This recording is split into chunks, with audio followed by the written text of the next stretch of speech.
ನಮಸ್ಕಾರ, ನಾನು ನಿಮ್ಮ ಲಕಿಲಿ ಯಶ್. ಗೈಸ್, ರೀಸೆಂಟಾಗಿ ನಾನು ಇಂಡಿಯನ್ ಮನಿಯಲ್ಲಿ ನೀವು ಯಾವ ಥರ ಅಕೌಂಟ್ ಕ್ರಿಯೇಟ್ ಮಾಡೋದು, ಶೇರ್ಸ್ಗಳನ್ನ ಬೈ ಸೆಲ್ ಹೆಂಗೆ ಮಾಡೋದು ಅಂತಂದ್ಬಿಟ್ಟು ಒಂದು ವೀಡಿಯೋ ಮಾಡಿದ್ದೆ.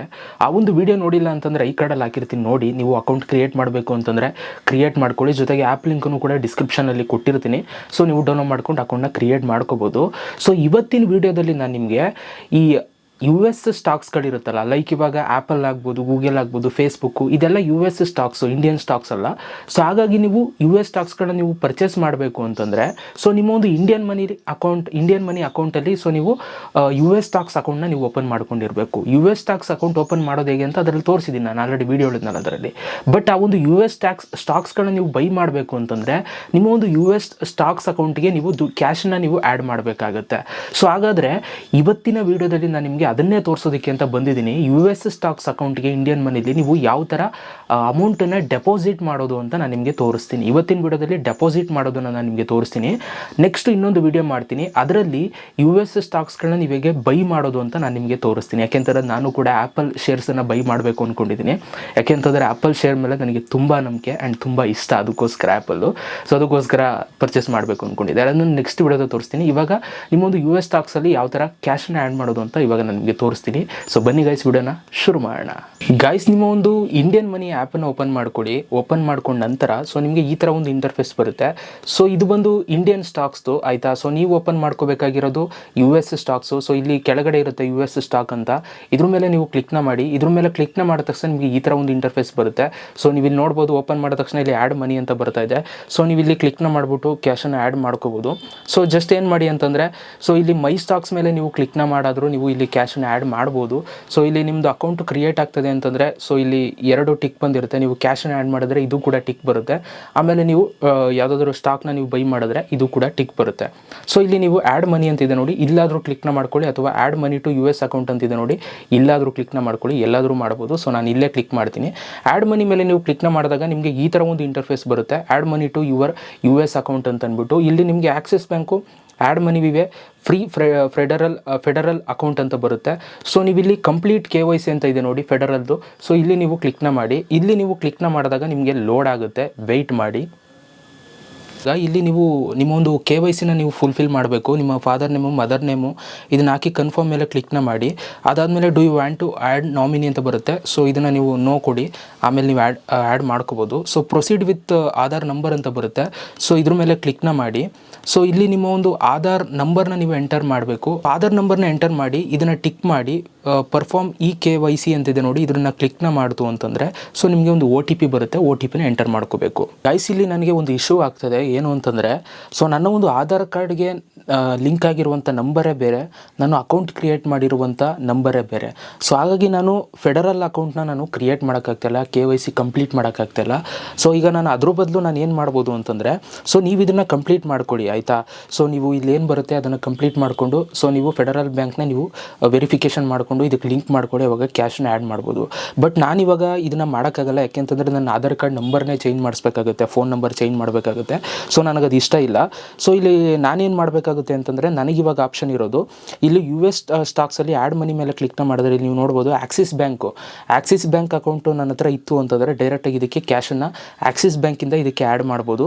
ಸೊ ನಾನಿವಾಗ ಒಂದು ಕೆಲಸ ಮಾಡ್ತೀನಿ, ನಾನು ಹೋಗ್ಬಿಟ್ಟು ಒಂದು ಆಕ್ಸಿಸ್ ಬ್ಯಾಂಕ್ ಅಕೌಂಟಲ್ಲೇ ಒಂದು ಅಕೌಂಟ್ನ ಕ್ರಿಯೇಟ್ ಮಾಡಿಸ್ತಾ ಇದ್ದೀನಿ, ಆಯಿತಾ. ನಾಳೆ ಹೋಗ್ಬಿಟ್ಟು ಒಂದು ಅಕೌಂಟ್ ಕ್ರಿಯೇಟ್ ಮಾಡಿಸ್ತೀನಿ. ಅದಾದಮೇಲೆ ಸೊ ಅದನ್ನು ಯೂಸ್ ಮಾಡಿಕೊಂಡು ನಾನು ಆಕ್ಸಿಸ್ ಬ್ಯಾಂಕ್ ಅಕೌಂಟ್ನ ಯೂಸ್ ಮಾಡಿಕೊಂಡು ಕ್ಯಾಶನ್ನು ಆ್ಯಡ್ ಮಾಡ್ತೀನಿ. ಓಕೆ ಗೈಸ್, ಇವಾಗ ನಾನು ಅಮೌಂಟ್ನ ಆ್ಯಡ್ ಮಾಡ್ತಾ ಇದ್ದೀನಿ. ಆಕ್ಸಿಸ್ ಬ್ಯಾಂಕ್ ಅಕೌಂಟ್ನ ನಾನು ಫೋನಲ್ಲೇ ಓಪನ್ ಮಾಡಿದೆ. ಸೊ ನೀವು ಕೂಡ ಆಕ್ಸಿಸ್ ಬ್ಯಾಂಕ್ ಅಕೌಂಟ್ನ ಓಪನ್ ಮಾಡಬೇಕು ಅಂತಂದರೆ ನಾನು ವೀಡಿಯೋ ಹಾಕಿದ್ದೀನಿ ಆಲ್ರೆಡಿ. ಸೊ ಆ ಒಂದು ವೀಡಿಯೋ ಐ ಕಾರ್ಡಲ್ಲಿ ಹಾಕ್ತೀನಿ. ಸೊ ನೋಡಿಕೊಂಡು ಆಕ್ಸಿಸ್ ಬ್ಯಾಂಕ್ ಅಕೌಂಟ್ನ ಓಪನ್ ಮಾಡ್ಕೊಳ್ಳಿ. ಸೊ ಆನ್ಲೈನಲ್ಲಿ ಓಪನ್ ಮಾಡ್ಬೋದು. ಸೊ ನೀವೇನಾದರೂ ಫೆಡರಲಿಂದ ನೀವು ವೆರಿಫೈ ಮಾಡಿತ್ತು ಅಂತಂದರೆ ಸೊ ನೀವು ಇಲ್ಲಿ ಫೆಡರಲ್ ಮೇಲೆ ಕ್ಲಿಕ್ನ ಮಾಡಿ ಸೊ ಮನಿನ ಆ್ಯಡ್ ಮಾಡ್ಕೊಳ್ಳಿ. ಸೊ ನಾನು ಇವಾಗ ಇಲ್ಲಿ ಆ್ಯಡ್ ಮನಿ ಮೇಲೆ ಕ್ಲಿಕ್ನ ಮಾಡ್ತೀನಿ. ಸೊ ನೀವೇನಾದರೂ ನಂತರ ಆಕ್ಸಿಸ್ ಬ್ಯಾಂಕ್ ಮುಖಾಂತರ ಅಮೌಂಟ್ನ ಆ್ಯಡ್ ಮಾಡ್ತೀರಾ ಅಂತಂದರೆ ಸೊ ಈ ಸ್ಟೆಪ್ಸ್ನ ಫಾಲೋ ಮಾಡಿ. ಸೊ ಜಸ್ಟ್ ಇಲ್ಲಿ ನೀವು 1000 ಮಿನಿಮಮ್ ನೀವು ಆ್ಯಡ್ ಮಾಡಲೇಬೇಕು. ಸೊ 1000 ಆ್ಯಡ್ ಮಾಡಿದ್ರೆ $11 ನಿಮಗೆ ಸಿಗುತ್ತೆ. So at present.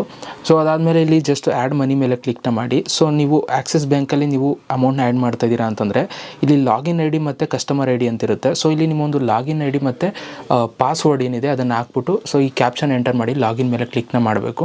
ಸೊ ಇದೇನಪ್ಪ ಅಂತಂದರೆ ಇಂಟರ್ನೆಟ್ ಬ್ಯಾಂಕಿಂಗು. ಸೊ ನೀವು ಆಕ್ಸಿಸ್ ಬ್ಯಾಂಕ್ನ ಕ್ರಿಯೇಟ್ ಮಾಡಿದ್ಮೇಲೆ ನೀವು ಮೊಬೈಲಲ್ಲೇ ಇಂಟರ್ನೆಟ್ ಬ್ಯಾಂಕಿಂಗ್ನ ನೀವು ಲಾಗಿನ್ ಮಾಡ್ಕೋಬೋದು. ಅಲ್ಲಿ ನಿಮಗೊಂದು ಐ ಡಿ ಮತ್ತು ಪಾಸ್ವರ್ಡ್ ಸಿಗುತ್ತೆ. ಆ ಐ ಡಿ ಪಾಸ್ವರ್ಡ್ನೇ ಹಾಕೋದಿಲ್ಲಿ. ಸೊ ಆಕ್ಸಿಸ್ ಬ್ಯಾಂಕಲ್ಲಿ ಇಂಟರ್ನೆಟ್ ಬ್ಯಾಂಕಿಂಗ್ ನಿಮಗೆ ಎನೇಬಲ್ ಮಾಡೋದು ಗೊತ್ತಿಲ್ಲ ಅಂತಂದರೆ ಅದನ್ನು ಕೂಡ ವೀಡಿಯೋ ಮಾಡಿದ್ದೀನಿ. ಸೊ ಅದನ್ನು ಕೂಡ ಈ ಕಡೆಲ್ಲ ಹಾಕಿರ್ತೀನಿ. ಸೊ ನೀವು ನೋಡಿಕೊಂಡು ಕ್ರಿಯೇಟ್ ಮಾಡ್ಕೊಳ್ಳಿ. ಓಕೆ.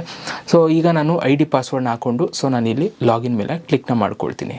ಕ್ಲಿಕ್ನ ಮಾಡಿದ್ಮೇಲೆ ನಿಮ್ಗೆ ಈ ಥರ ಒಂದು ಇಂಟರ್ಫೇಸ್ ಬರುತ್ತೆ. ಎಲ್ಲ ಅದೇ ಫಿಲ್ ಆಗಿರುತ್ತೆ. ಇಲ್ಲಿ ಕೆಳಗಡೆಗೆ ಬನ್ನಿ, ಇಲ್ಲಿ ರೆಮಿಟರ್ ನೇಮ್ ಅಂತ ಇರುತ್ತೆ. ಸೊ ಇಲ್ಲಿ ರೆಮಿಟರ್ ನೇಮಲ್ಲಿ ನಿಮ್ಮ ಒಂದು ನೇಮನ್ನು ಎಂಟರ್ ಮಾಡಬೇಕು. ಪ್ಯಾನ್ ಕಾರ್ಡಲ್ಲಿ ಹೆಂಗಿರುತ್ತೆ ಹಂಗೆ.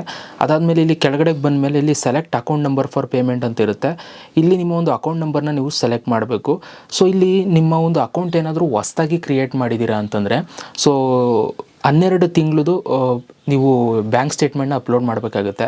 ಈಗ ನಾನು ಆಕ್ಸಿಸ್ ಬ್ಯಾಂಕ್ ಕ್ರಿಯೇಟ್ ಮಾಡಿದ್ದು ಹೊಸ್ದಾಗಿ. ಸೊ ಹಾಗಾಗಿ 12 ತಿಂಗಳು ಆಗಿರಬೇಕು. ಸೊ ಆದರೆ ನಮಗಿಲ್ಲಿ ಒಂದು ಆಪ್ಷನ್ ಸಿಗುತ್ತೆ. ನೀವು ಬೇರೆ ಒಂದು ಬ್ಯಾಂಕ್ ಅಕೌಂಟ್ PDF ಅಂದರೆ ಅದರ ಒಂದು ಏನಂತೀರ ಇದ್ರದ್ದು ಬ್ಯಾಂಕ್ ಸ್ಟೇಟ್ಮೆಂಟ್ನ ನೀವು ಅಪ್ಲೋಡ್ ಮಾಡ್ಬೋದು. ಏನು ಪ್ರಾಬ್ಲಮ್ ಇಲ್ಲ.